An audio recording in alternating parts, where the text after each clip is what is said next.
জীবনে সবাইকে ফাঁকি দেওয়া গেলেও উপরওয়ালার চোখে কখনো ফাঁকি দেওয়া যায় না। তাই দুঃখ পেয়ে লাভ নেই। যে আপনাকে কষ্ট দিয়েছে, যে আপনার সঙ্গে বিশ্বাসঘাতকতা করেছে, সে তার প্রতিদান পাবেই। শুধু অপেক্ষা সময়ের। আপনি যদি ভাবেন আপনি অসুস্থ, সৃষ্টিকর্তা আপনাকে অনেক বড় বড় রোগ দিয়েছে, তাহলে আপনি বড় একটা সরকারি হসপিটাল থেকে ঘুরে আসুন। দেখবেন সৃষ্টিকর্তা আপনাকে অনেক সুস্থ রেখেছে। আমাদের মানুষের দুঃখের প্রধান কারণ হচ্ছে আমাদের চাহিদা।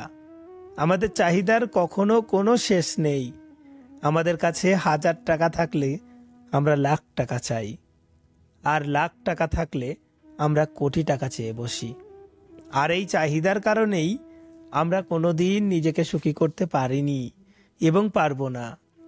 হয়তো আপনি আফসোস করছেন যে আপনার খুব কাছের মানুষ যাকে আপনি চেয়েছিলেন সে আপনার হয়নি, বা সে আপনাকে ছেড়ে গেছে, আর এর জন্য আপনি কষ্ট পাচ্ছেন। কিন্তু মনে রাখবেন, সৃষ্টিকর্তা যিনি আপনাকে সৃষ্টি করেছেন তিনি আপনার থেকেও আপনাকে বেশি চেনেন। কারণ একটা মেশিন সেই মেশিনটাকে যতটা চেনে তার থেকেও তাকে বেশি চেনে তাকে যে তৈরি করেছে ইঞ্জিনিয়ার।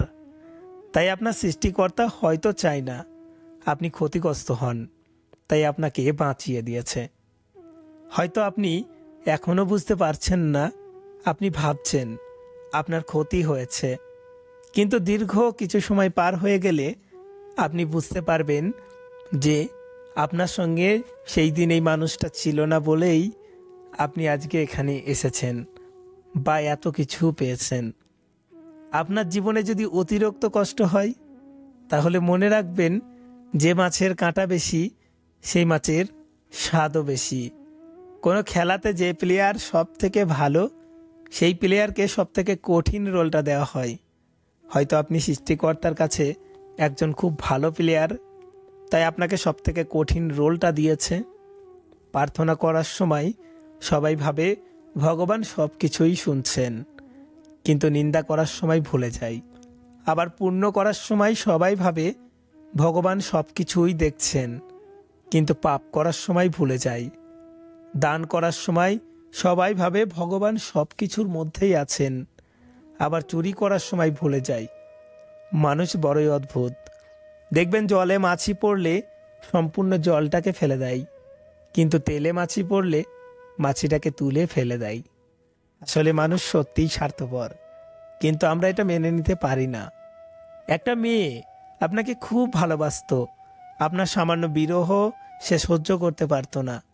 একসময় হয়তো আপনার জন্য কান্না করেছে, কিন্তু সেই মেয়েটা যে আগামী দিনে একটা সময় এসে আপনার জন্য কান্না করবে, এটা হতেও পারে আবার নাও হতে পারে।